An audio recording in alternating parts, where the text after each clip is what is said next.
Oldie but goodie, right? Still applies to this very date. 2 years ago, this video was made, how Uber is scamming you. They're scamming you even more in 2024 if we compare it to 2022. The pantheon of corporations that have emerged out of Silicon Valley, Uber occupies a special place. The company is worth $100 billion. Hundreds of billions of dollars worth of trips and delivery orders have been booked using its app. It gets tens of billions of dollars in revenue each year. Uber is everywhere, and the narrative of Uber is also everywhere. It says that Uber is innovative, that it can disrupt the taxi industry and make money doing it, and that it can offer flexibility and opportunity to its army of drivers. Everybody wins. There's one problem. None of that is true. Let's start with one basic fact. For a company so prominent, there's something very strange. Uber has never, not once, turned a single profit. You might be confused. How can it be that such a large company with such a popular service has simply never made money? When you find out the answer, you discover something important. You discover that Uber is fundamentally a scam, a company that exists to scam its investors, its users, and most importantly, to scam its workers. Despite everything you might hear, Uber's not a technology company. While the company may brag about its sophisticated algorithm, in reality, Uber is just another taxi company. There's nothing fundamentally more efficient about Uber than there was with your local taxi service. The business is the same. There's no real way to innovate someone driving someone or something from point A to point B. Using an app to match riders with drivers is so simple that local taxi companies do the same thing. In fact, Uber is less efficient than taxi companies. Most normal taxi companies don't spend huge amounts on marketing or lobbying or corporate headquarters. They don't pay their CEO $45 million a year. Uber has higher costs than traditional taxi operators in every category except fuel. So why is Uber everywhere while taxi companies go out of business? It all goes back to Uber's master plan. First, with massive amounts of money from venture capitalists, Uber subsidized significantly cheaper rides than what taxi companies could offer to attract customers away from them. Then, after years of undercutting competitors and driving them to bankruptcy, resulting in a wave of suicides by cab drivers, Uber established near monopolies in local markets. Now, Uber is often the default way to get around if you don't have a car. And once Uber has eradicated its competition, it can make itself profitable at expense of users and drivers, raising its fares to what taxis offered or higher, while pushing down drivers' wages. The plan is not efficiency, it's monopoly. And that's not just me theorizing.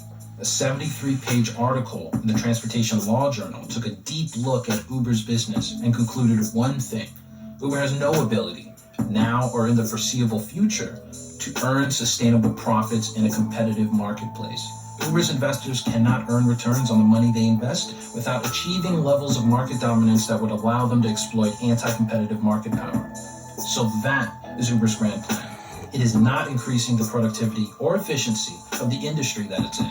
It's subsidizing its rides with venture capital cash until it can build a monopoly and do whatever it wants. So users who buy Uber's narrative may be getting scammed, but no one is getting it worse than Uber's workers.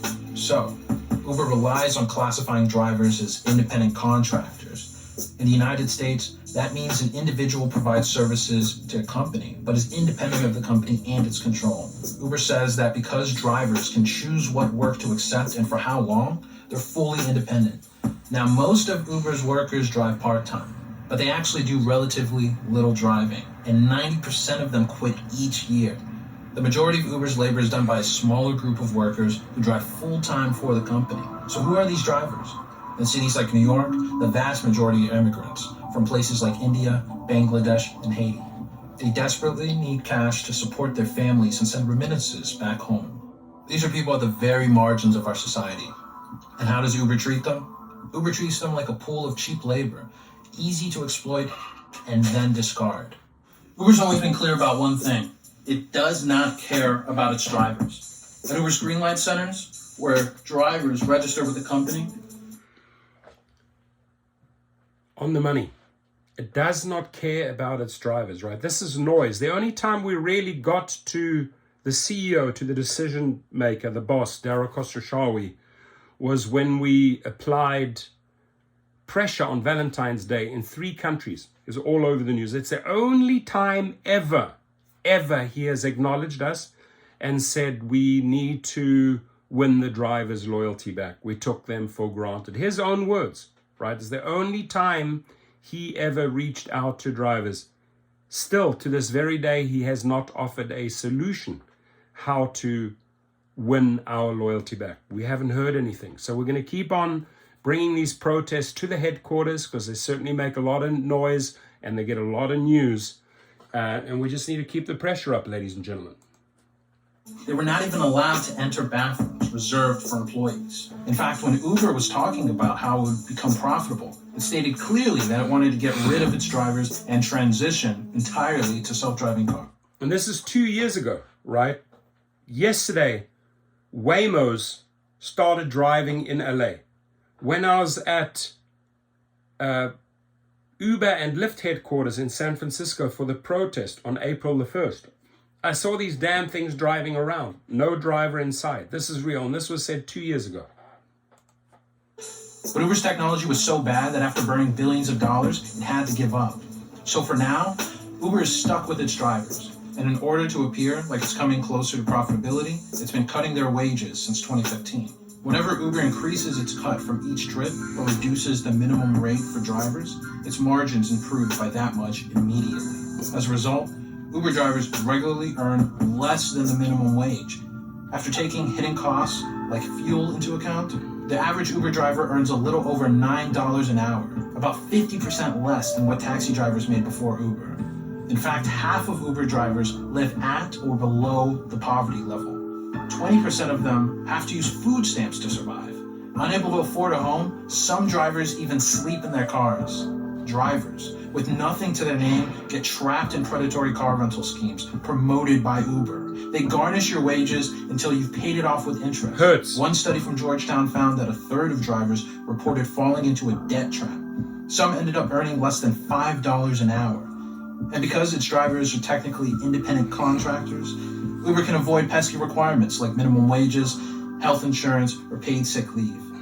Drivers can't unionize to bargain for better conditions. Uber has all the power, and it makes sure it can stay that way. When California tried to classify drivers as employees, Uber spent hundreds of millions of dollars on a campaign to overturn it with a ballot proposition written by Uber's lawyers. And even though Uber talks about flexibility, that's not what drivers actually experience.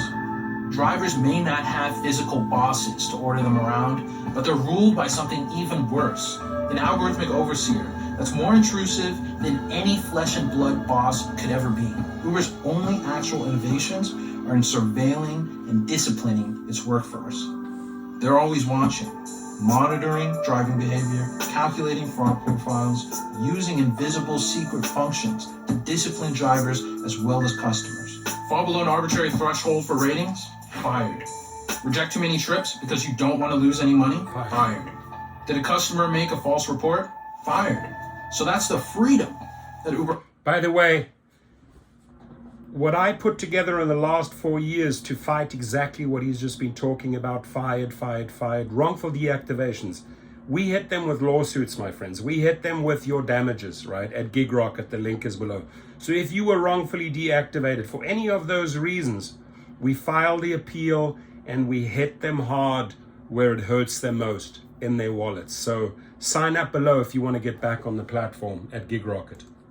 First, it frees drivers to make below minimum wage, to sleep in their cars, to beg for 5-star ratings and work themselves to the bone. But at the end of the day, Uber, like other gig companies, is an innovator.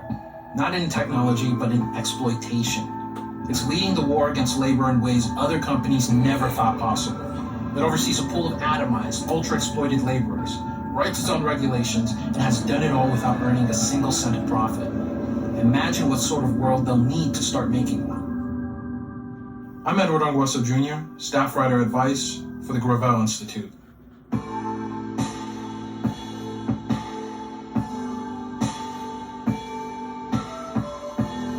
So I want to say thank you to the gentleman, thank you to all of these people for exposing the truth, right? The link to this full video is below. Please like and subscribe to their channel, watch it, and do leave your comments. Thank you.